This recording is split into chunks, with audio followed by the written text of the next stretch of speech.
Di zaman moden ini, beras adalah satu keperluan harian yang mudah kita dapatkan dengan hanya beberapa klik pada aplikasi penghantaran atau kunjungan ringkas ke pasaraya. Beras yang segar dan berkualiti terhidang di meja kita. Namun, pernahkah kita terfikir bagaimana nenek moyang kita mendapatkan beras mereka? Oleh itu, melalui dokumentari ini, kita akan mengimbau semula sejarah tradisi di Kampung Salim Podon Darat, di mana masyarakat Kimargang menjalani kehidupan mereka dengan cara yang lebih sederhana tetapi penuh dengan kebijaksanaan dan budaya yang kaya. Selamat datang ke dokumentari kami yang mengisahkan tentang kraft tangan unik dari Sabah, yaitu Lilibu. Dalam dokumentari ini, kita akan menyelami asal-usul dan kepentingan kraft tangan ini dalam kehidupan masyarakat Kimaragang di Kampung Salim Podon Darat.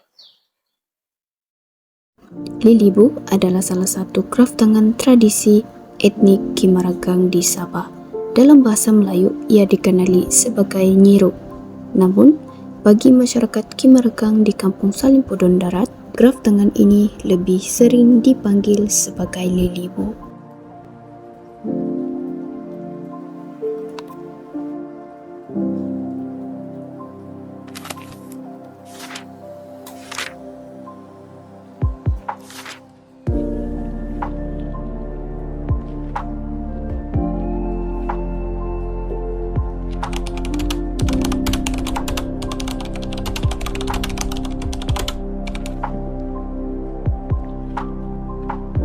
Pada awalnya, mereka menghasilkan alat-alat penangkapan ikan seperti bubu kerana mereka lebih cenderung tinggal di kawasan tepi sungai. Namun, masalah banjir sering melanda kawasan tersebut menyebabkan mereka terpaksa berpindah ke kawasan tanah subur. Di kawasan baru ini, mereka mula bercocok tanam sebagai sumber makanan alternatif. Penanaman padi menjadi salah satu kegiatan utama mereka dan di sinilah Lilibu memainkan peranan penting. Lilibu digunakan dalam proses penanaman padi dari penuaian hingga pemprosesan. Meniri. Ini juga boleh digunakan untuk mengatak. Kraft tangan ini bukan sahaja memudahkan kerja harian mereka, tetapi juga menjadi simbol budaya dan identiti masyarakat Kimaragang. Lilibu atau dikenali sebagai Rilibu adalah nama khas bagi kraft tangan nyiruk dalam bahasa Kimaragang di Kampung Salim Podon Darat. Ukuran Lilibu bergantung kepada keperluan dan penggunaannya, tetapi bentuknya selalu memanjang dengan kelebaran yang kecil.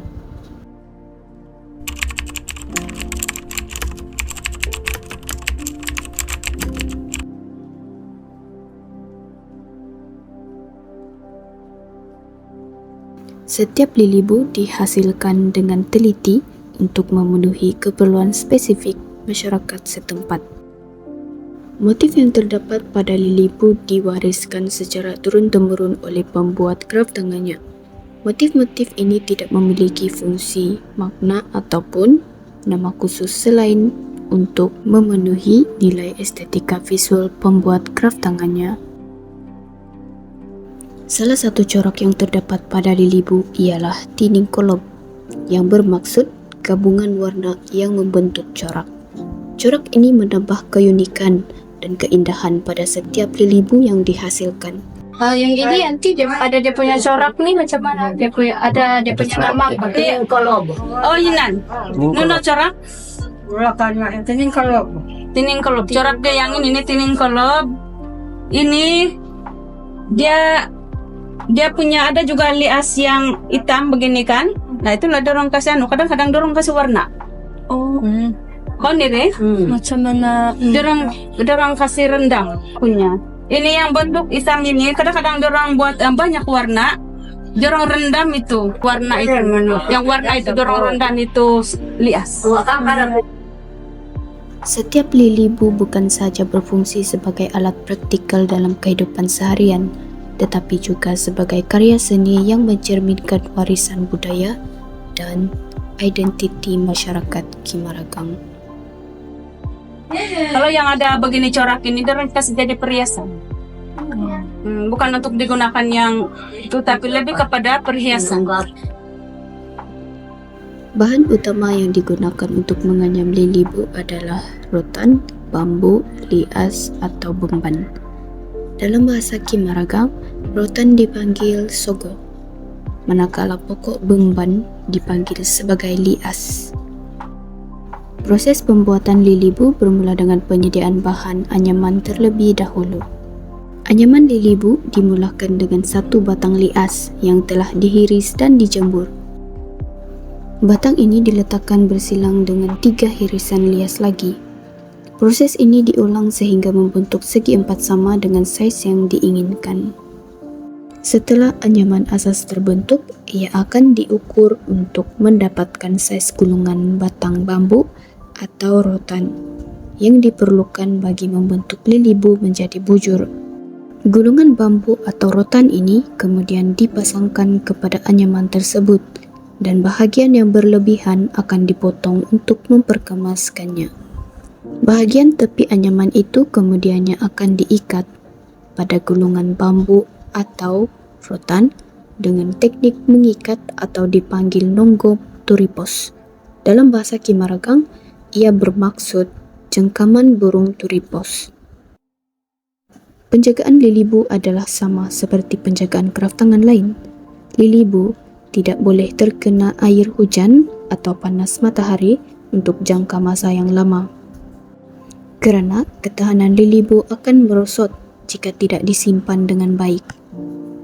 Dalam etnik Kimaragang, ada pantang larang bahawa perempuan yang mengandung tidak boleh membuat kraftangan. Ini kerana dikhawatirkan anak yang dilahirkan nanti kakinya bercantum atau urat tembuni melilit di leher bayi. Kalau mengandung tidak boleh membuat ini sebab satu, takut itu kaki atau tangan bercantum. Dan yang kedua, takut itu yang urat tembuni itu kan melilit di leher budak. Itu saja, satu saja syarat dia. Pantang larang ini menunjukkan betapa pentingnya adat dan kepercayaan dalam kehidupan masyarakat Kimaragang yang terus diwarisi dari generasi ke generasi. Lilibu ini berfungsi untuk meniri padi. Dalam bahasa Kimaragang, meniri bermaksud mengasingkan beras daripada padi. Terdapat berbagai saiz lilibu bergantung pada penggunaannya. Lilibu yang relatif kecil sering digunakan untuk hiasan saja, sementara lilibu yang besar pula digunakan untuk meniri padi. Meniri padi mempunyai teknik tersendiri. Teknik pertama adalah menghayunkan lilibu ke arah kanan sehingga beras mengikuti arah kanan. Kemudian, lilibu dihayunkan semula ke arah kiri dengan satu pertembungan jari telunjuk dengan bahagian lilibu.